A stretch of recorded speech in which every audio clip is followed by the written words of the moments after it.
आज बजट पेश होना है, दिल्ली की बीजेपी सरकार अपना बजट लेकर आ रही है, क्या कुछ उम्मीदें हैं? आज भारतीय जनता पार्टी की दिल्ली सरकार का पहला बजट पेश होना है, लेकिन ये बहुत चिंता का विषय है कि बजट से पहले इकोनॉमिक सर्वे ही पूरा नहीं हुआ। हमारे देश में आज़ादी के बाद से 1950 से ही इकोनॉमिक सर्वे बजट का आधार होता है। जो इकोनॉमिक सर्वे है वो सारे आंकड़े देता है अर्थव्यवस्था के, वो सारे आंकड़े देता है टैक्स कलेक्शन के, फिस्कल डेफिसिट के, फिस्कल सरप्लस के, कि पर कैपिटा इनकम कितनी है। तो जो एक इकोनॉमिक एनालिसिस और इकोनॉमिक डेटा होता है जो बजट का आधार बनता है, वो इकोनॉमिक सर्वे से आता है। तो ये एक बहुत बड़ा सवाल है कि बिना इकोनॉमिक सर्वे के आखिरकार बजट कैसे बना दिया। ऐसा सुनने में आ रहा है कि इकोनॉमिक सर्वे इसलिए नहीं पेश किया गया क्योंकि दिल्ली की इकोनॉमी की शानदार तस्वीर उस इकोनॉमिक सर्वे में आ रही थी कि देश में सबसे ज़्यादा पर कैपिटा इनकम दिल्ली में है। टैक्स कलेक्शन की बढ़ोतरी पिछले 10 साल में अगर सबसे ज़्यादा देश में हुई है तो वो दिल्ली में हुई है। अगर देश की इकलौती फिस्कल सरप्लस में चलने वाली सरकार है वो दिल्ली की सरकार है, क्योंकि आम आदमी पार्टी की अरविंद केजरीवाल जी की 10 साल की सरकार से दिल्ली की अर्थव्यवस्था में बहुत शानदार ग्रोथ हुआ है, बहुत शानदार विकास हुआ है।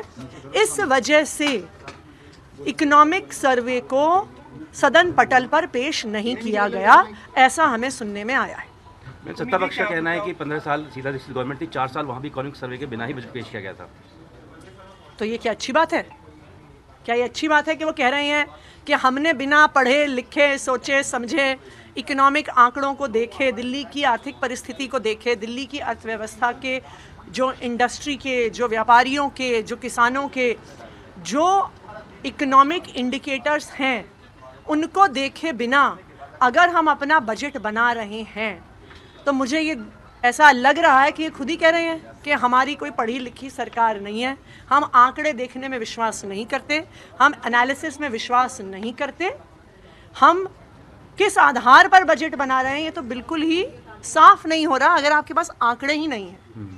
मैम, आप लोग 2500 रुपये और गैस सिलेंडर जैसे स्कीम्स को लेकर सरकार पे प्रेशर बना रहे हैं। दूसरी तरफ से कहा जा रहा है कि चरणबद्ध तरीके से फेज वाइज मैनर में ही वेलफेयर स्कीम्स इम्प्लीमेंट होंगे, अभी एक झटके में इम्प्लीमेंटेशन नहीं होने वाला है। तो इसका मतलब है अगर भारतीय जनता पार्टी कह रही है कि फेज वाइज तरीके में इम्प्लीमेंट होंगे और एक झटके में नहीं होंगे, तो भारतीय जनता पार्टी ने ये मान लिया और घोषित कर दिया कि मोदी जी ने दिल्ली की महिलाओं को झूठ बोला था।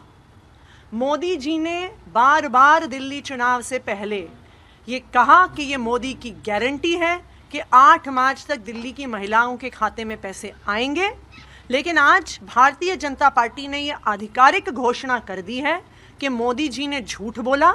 8 मार्च को पैसे ना तो आए, ना आने वाले कई सालों तक आने वाले हैं।